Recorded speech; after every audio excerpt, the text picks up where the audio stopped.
Hey Intro to Algebra, it's your last day of review, so make sure you've tried these problems and shown your work, and take notes as you go over this so that you can get 100% on your second attempt. Okay, substitution. Remember, that's the method where we substitute for one of the variables. So, looking at these two equations, the easiest way to substitute is probably to take this expression, which is the same as x, and substitute in for the x variable here. If I were to do that, I'd have 3 times negative 2y plus 5 minus 4y equals negative 10. And what I've done here is I've just replaced the x in the second equation by the expression. And that's what choice A is saying here. So I'm lucky that that showed up. This is not a valid step here. And multiplying the first equation by 2, that's something you would do if you were going to do elimination. And this says substitution. Substituting for y, that's not valid because this expression is equal to x, not y. So now we have this same system and it asks us to go ahead and solve this by substitution. So we'll begin like we said in the previous problem. And distribute, combine like terms. So now that I've got the y value, I'm going to take this and plug in to find the x value. And when I write my solution, I make sure that I write the x-coordinate first and then the y-coordinate. And that's choice D. This problem is talking about the elimination method, and we're trying to eliminate the y terms. So I notice that if I multiply this second equation by negative 2, the top equation and the bottom equation would have the same coefficient for the y, but opposite in signs. I would have 3x minus 4y equals 8, keeping the top equation the same, and the bottom equation would be 4x plus 4y equals negative 8. Then I could add those together, and the y terms would eliminate. So what I did here was choice D. So this asked me to solve using the elimination method, and I'll use that same first step that we just talked about. The y terms eliminate. 7x equals 0, so that means that x must be 0. That doesn't mean no solution, I just have to plug in x equals 0. I can choose either equation. I'll go ahead and choose the first one. So my solution is 0 for the x, negative 2 for the y. This system is graphed, and I know that the solution is this point right here of intersection. So that solution point is 3, negative 1. So I know that it has to be either B or D. If I'm writing the equations of these lines, this line here has a y-intercept of negative 2 and goes up 1 over 3. So the equation for the blue line is y equals 1/3 x minus 2. This one has a y-intercept of 2 and goes down 1 over 1. So that's y equals negative 1 over 1 x plus 2, or y equals negative x plus 2. And those equations show up in letter B. All right, here I've got parallel lines. They never intersect, so there's no solution. So I can cross off the infinite solutions. And then I notice that these have a negative slope. They both go down 2 over 1. So I'm looking for a slope of negative 2, and that's letter C.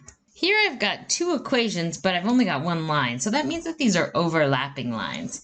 And I could see that if I solved this for y, I would get y equals negative x plus 6, which is the same equation. So every single point on this line is a solution to both equations. So it's a solution to the system. Not all real numbers are solutions, though, because, for instance, this over here is not a solution. Okay, we do not have just one solution. We don't have no solutions. 4, 2. That's this point right here.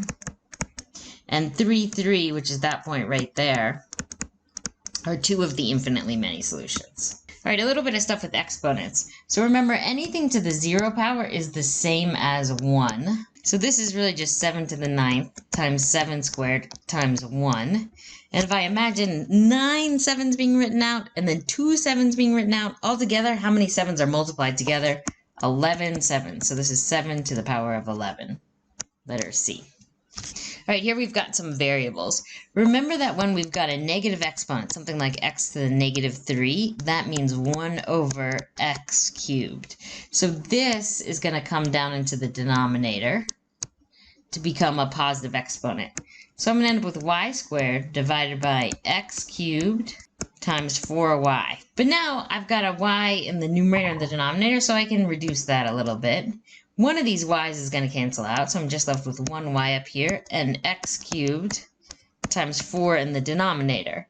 So that is exactly, we would usually write that in the other direction, with the 4 first as the coefficient of the x cubed, and that's the same as letter C. So for this one, I've got 3x to the 4th cubed. I'm really imagining this as 3x to the 4th times 3x to the fourth times 3x to the fourth.